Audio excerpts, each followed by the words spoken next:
Le travail en amont, c'est aussi un travail d'accumulation de savoir, c'est-à-dire que implicitement dans cette émission, implicitement ou explicitement, puisque si j'ai bonne mémoire, je commence par le paragraphe 47 de la faculté de juger,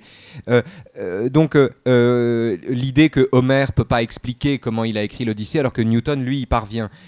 Bon, c'est un texte sur lequel j'ai travaillé pendant mes études, sur lequel je suis revenu ensuite, grâce à d'autres philosophes qui en parlaient. Bergson est constamment mobilisé, très peu cité, mais constamment mobilisé dans cette émission. Donc il y a un arrière-fond. Mais l'arrière-fond ne vaut que s'il donne lieu à une discussion qui en elle-même est fluide. C'est-à-dire que c'est la façon que l'on a de ne pas être encombré par le savoir, c'est de leur donner cette forme, d'abord cette démarche, enfin la démarche, et le fait de marcher, et puis c'est aussi... donc il y a ce travail initial. La préparation de l'émission elle-même prend à peu près 6 semaines. Et en fait, c'est un seul rendez-vous qu'on prend environ 6 semaines avant l'émission pour des questions de droit. On se met d'accord avec mon invité sur les images. Donc on choisit les 4 images, le conducteur en images. Et je lui donne toujours la première question. Voilà. Et pour le reste, on improvise.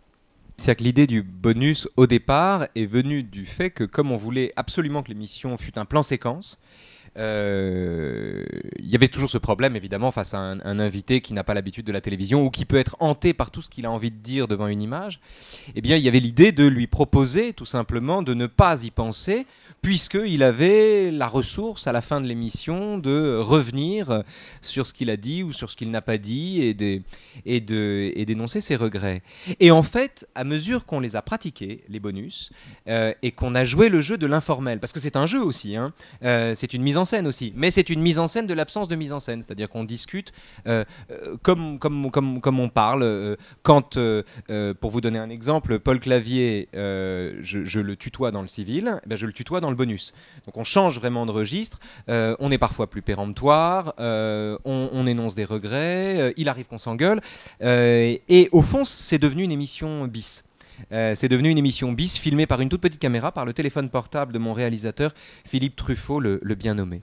Et c'est cette logique du jaillissement, de l'improvisation qui à la fois n'est pas contenue en germe dans la phrase de départ, qui est juste initiée par la phrase de départ et à laquelle, en y étant fidèle, eh bien, on la déploie et qu'on peut déployer comme ça à l'infini. Donc c'est une logique de l'improvisation qu'on assume comme telle, doublée du plan séquence, c'est-à-dire que à l'aléatoire de l'improvisation s'ajoute la nécessité de ne tourner qu'une seule fois.